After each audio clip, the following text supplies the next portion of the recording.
Selamat malam para netizen dimanapun kita berada, salam inspirasi bagi kita semua. Ini cukup menarik ya, kalau kita bangsa kita seperti ini terus, kapan kita mau maju begitu kan. Dan bahkan diakui oleh Pak Mahfud MD ini. Mahfud sebut aparat backing tambang susah dibereskan karena senioritas. Wow. Berarti ada kelanjutan begitu kepada anak buahnya, kepada atasannya begitu kan. Kira-kira seperti itu begitu. Sangat ngeri sekali kalau kita melihat kondisi ini begitu. Kekayaan alam Indonesia sudah terkuras dengan berbagai hal yang dilakukan, dengan berbagai oknum yang dimainkan begitu. Banyak sekali, bahkan di Twitter sangat ramai sekali seperti ini. Ini di Twitter ada pro dan kontra di sini. Mahfud sebut aparat backing tambang susah dibereskan karena senioritas, karena ada beberapa backingan kuat begitu. Strateginya Pak Mahfud ini bagus. Dia tahu nggak punya backing, makanya dilempar ke publik. Dorongan publik nggak bisa dibendung, nggak mau para elit harus bantu biar dilihat rakyat. Strateginya ini banyak sekali. 2 periode 20 perusahaan sangat berprestasi. Karena backingan mungkin orang-orang yang lebih berpengaruh dari dia. Kalau dia berani sepil, apalagi tanpa bukti konkret, taruhannya nyawa atau penjara, pencemaran nama baik. Kalau tak mampu berbuat, lalu kenapa harus bertahan Mahfud MD? Lalu apakah Presiden Jokowi juga tak mampu atau bagian dari backingan? Harus siapa atau jabatan apa atau nyali seperti apa untuk memberantas semuanya? Ini apa yang saya bacakan pro dan kontra di Twitter ya. Tetapi kita harus menghargai pendapat-pendapat orang lain begitu kan. Negara kalah sama backing gitu Pak. Dan bahkan banyak, katanya kemarin Pak Ganjar mengatakan dalam beritanya bahwa juga ada backingan masalah tambang ini, tapi gede-gede katanya begitu kan. Inilah yang kemudian kata Pak Mahfud aja waktu di di acara HMI, dia mengatakan bahwa kalau negara kita terlalu jujur dalam posisi kita, kata Pak Mahfud MD, maka dia akan dihabisi begitu. Kata Mahfud MD dalam artian bisa dipecat, bisa diganti orang lain, kira-kira seperti itu begitu kan. Inilah kekerasan atau kekuatan oligarki seperti ini begitu. Sekelas Menko di bidang hukum saja sudah terkesan nyerah, apalagi yang busa dibuat luar biasa. Please Pak, jenengan punya kuasa dan harusnya juga punya kemampuan loh. Kalau nggak punya, yang mending Bapak nggak usah ngeluarin statement gini. Apalagi Bapak ini statusnya bukan pengamat loh. Sebab itulah saya tidak mau gabung organisasi saja di mahasiswa dan memilih kelompok tongkrongan kecil ini. Walah double, kalau seseorang menteri yang notabene membawahi aparat penegak hukum, Polhukam, ngomongannya aja begini, rakyat jelata bisa apa? Mau harap ke siapa lagi? Banyak sekali yang mengkritik kepada Mahfud karena statementnya itu begitu kan. Kenapa nggak dibereskan oleh Pak Mahfud, kira-kira seperti itu oleh netizen begitu, banyak sekali. Tetapi saya apresiasi sekali kepada Pak Mahfud yang luar biasa menurut saya pribadi ya, bisa mengungkit atau semuanya, setidaknya masyarakat tahu begitu kan. Kira-kira seperti itu begitu. Kalau Pak Mahfud tidak mau diberitahukan kepada rakyat, ya mungkin tidak bisa diawasi. Dalam artian misalnya disimpan, misalnya dalam hal ini ya harus diflorkan kepada masyarakat agar masyarakat tahu dan menjaga juga begitu kan. Kira-kira kan seperti itu maksud dari Pak Mahfud begitu. Kalau susah mundur saja, lagi punya jabatan takut ini. Kalau pejabat sekarang punya wewenang, nggak sanggup silakan mundur saja. Stakeholder aja ngeluarkan statement seperti ini, lalu masyarakat biasa yang nggak punya ruang dalam menentukan kebijakan bisa sekuat apa? Bisa saja melalui demo, melalui dengan yang lain begitu kan, kepada oligarki yang bermainkan seperti ini begitu. Dan bahkan pengakuan dari kemarin itu, mantan polisi itu juga mengaku karena menyetor uang sampai 500 juta begitu kan, sampai 1 miliar begitu. Kok ada belahan dunia ini pemerintah menyerah dan segala backingan, padahal kuasa dan wewenang sudah dipercayakan rakyat. Betul, sangat aneh dengan polos terus terang negara takut sama mafia. Bagaimana cari gas negara dengan segala fasilitas yang mereka dapatkan, intelijen, banyak sekali yang mentuit begitu. Nah gitu dong, jujur kalau tak becus nanganin soal tambang-tambangan, so jalan keluarnya ya mundur lah, apalagi nggak punya malu. Kalau nggak becus kerja tapi bersikeras bertahan. Ini banyak sekali yang berkomentar di Twitter begitu. Atensi alat berat aja udah puluhan juta per alat beratnya, belum lagi atensi di perjalanan. Emang per kilo tapi berapa ton yang dimuat, ini khusus tambang batu bara begitu, banyak sekali.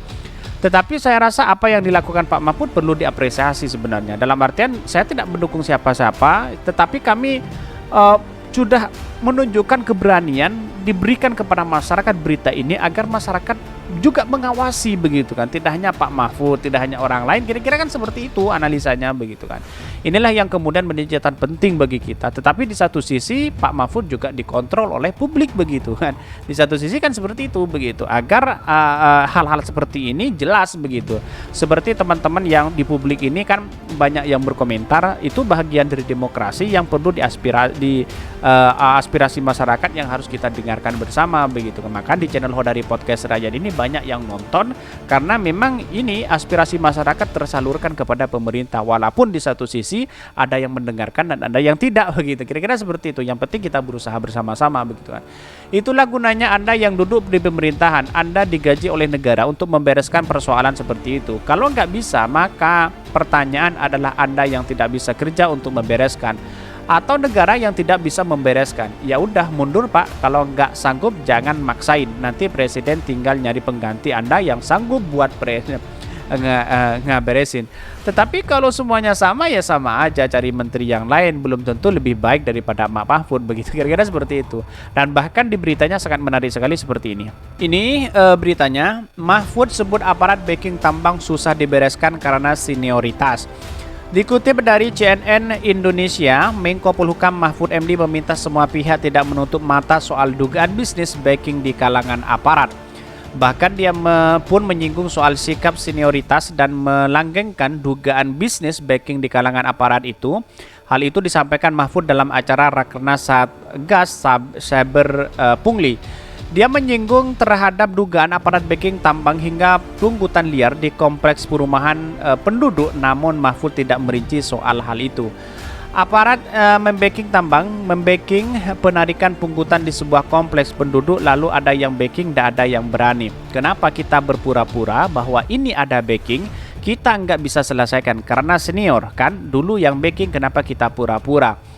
Bahkan Mahfud juga yang ketua Kompolnas mengatakan praktek backing aparat merupakan masalah yang rumit. Selain itu menurut dia praktek backing ini terjadi sejak masa lalu. Mari kita selesaikan itu atau kita akui bahwa ini jelimet masa lalu, sehingga kita harus buat batas yang bisa kita tindak itu apa. Membereskan bisnis saking aparat yang saking ini dulu katanya. Dalam kesempatan itu, Mahfud juga mengatakan bahwa masalah korupsi merupakan warisan masa lalu. Ia menyinggung soal pemberian izin kepada suatu perusahaan namun merugikan uang negara. Dan bahkan korupsi itu akan diwariskan oleh zaman-zaman dulu. Misalnya gini, ada satu izin usaha pertambangan, ada izin HPH, hak pengusaha hutan, itu merugikan negara. Tetapi izin itu diberikan secara sah ketika itu, sehingga pemerintah sekarang menunggu habis pemberian izinnya. Tetapi banyak, apakah nanti kalau izinnya habis apakah bisa diperpanjang ya? Inilah yang kemudian oknum yang bermainkan seperti itu. Betul sekali Pak Mahfud mengomentari hal-hal seperti itu begitu, karena memang kita terjebak dalam satu situasi hukum kita atau perizinan kita begitu. Seperti Freeport, banyak lain yang lain, tambang-tambang yang lain yang banyak ilegal, dan bahkan ada yang mensetor uang ke penegak hukum begitu. Banyak sekali yang berspekulasi itu. Tetapi inilah bagian dari demokrasi kita, harus kita benahi bersama begitu. Orang-orang yang punya otoritas kekuatan dengan kebijakan-kebijakan yang ada, mulai bupati, gubernur, dan bahkan presiden, ya harus hentikan masalah itu, karena ini tidak baik begitu. Negara kita negara yang kaya raya begitu kan. Ini yang harus kita lakukan bersama. Dan bahkan ini komentarnya sangat pedas sekali kepada Pak Mahfud atas kritikan-kritikannya begitu. Ini banyak. Wah, hebat kalau gitu, negara nggak berdaya dibuat mereka. Gue mau nanya, wahai para pejabat yang terhormat dan katanya kumpulan orang-orang pinter, itu tujuan kita bernegara itu apa sih sebenarnya? Banyak sekali ini rakyat yang men-tweet mereka begitu kan. Terus kerja kalian ngapain? Katanya mafia takut sama Pak Jokowi. Pasal 1, senior selalu benar. Pasal 2, junior selalu salah. Pasal 3, jika senior salah maka kembali ke pasal 1. Kira-kira begitu ya Prof? Teringat kita waktu jadi mahasiswa ya, waktu di ospek seperti itu begitu kan. Bukannya kewenangan ada di tangan Pak Mahfud, Bapak juga termasuk senior. Kayaknya ungkapan yang disampaikan menunjukkan ketidakmampuan dan kepasrahan. Banyak sekali yang mengkritik kepada Pak Mahfud ini begitu kan. Tetapi menurut saya pribadi kesimpulannya hanya satu, bahwa mari kita bersama-sama lakukan penindakan begitu. Apalagi sekelas Pak Mahfud ya, sekelas Menko Polhukam, ya kita cabut izinnya lalu kita bawa ke ranah hukum, itu selesai begitu kan. Tetapi ancaman itu pasti ada kepada Pak Mahfud begitu, dengan berbagai spekulasi, bisa jadi dipecat jadi menteri, bisa jadi taruhannya seperti itu begitu kan. Jabatan, posisi, nyawa pasti banyak begitu kan. Ini kalau berani mengungkap itu ya silahkan begitu kan. Kira-kira kan seperti itu analisa saya begitu kan. Kalau ini adalah banyak yang membacking begitu. Alasan macam apa itu negara tunduk sama mafia? Enggak lain, enggak Wakanda. Kalau ada program nanti warga negara enggak ribet, saya absen nomor 1. Geli lama.